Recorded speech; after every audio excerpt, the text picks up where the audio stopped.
Pekalongan, kota yang kaya akan sejarah dan budaya. Sebuah kota di pesisir utara Jawa yang telah menjadi saksi perjalanan panjang bangsa Indonesia. Dari perkampungan batik yang eksotis hingga pelabuhan yang sibuk, Pekalongan bukan hanya dikenal karena keindahan seni dan kerajinan tangannya, tetapi juga karena semangat juangnya yang tak pernah padam. Sejak masa kerajaan, kolonialisme, hingga perjuangan kemerdekaan, kota ini terus berkembang, mencatatkan namanya dalam sejarah sebagai kota batik dan kota perjuangan.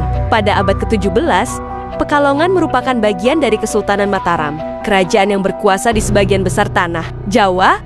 Letaknya yang strategis di pesisir utara menjadikannya pusat perdagangan yang ramai. Pedagang dari berbagai wilayah, bahkan dari luar Nusantara, berdatangan ke pelabuhannya. Suasana kota saat itu penuh dengan aktivitas kapal-kapal berlabuh, para saudagar bertransaksi, dan di sudut-sudut perkampungan, pengrajin batik menciptakan motif-motif indah yang kini menjadi warisan budaya dunia. Namun, di balik gemerlapnya perdagangan, ada bara perjuangan yang menyala. Pada tahun 1825, Pangeran Diponegoro memimpin perang besar melawan kolonialisme Belanda. Perang ini tak hanya terjadi di Yogyakarta, tetapi juga merambah ke berbagai daerah, termasuk Pekalongan.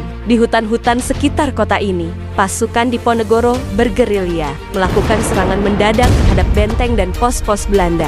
Para prajurit pribumi yang gagah berani berjuang mempertahankan tanah air mereka dari penjajahan.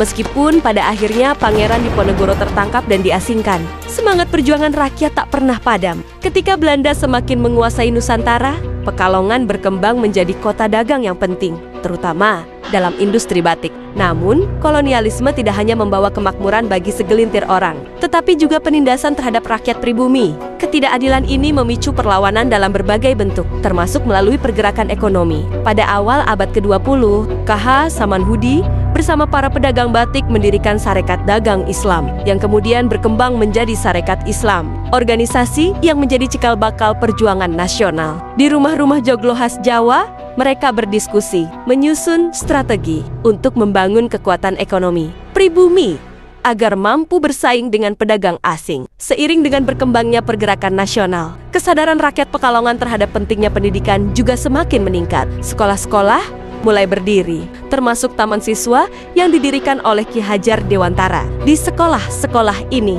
anak-anak muda tidak hanya diajarkan membaca dan menulis, tetapi juga ditanamkan nilai-nilai kebangsaan. Sementara itu, di dinding-dinding kampung, poster-poster propaganda nasionalisme mulai bermunculan. Rakyat mulai memahami bahwa kemerdekaan harus diperjuangkan, bukan sekadar impian yang dinanti.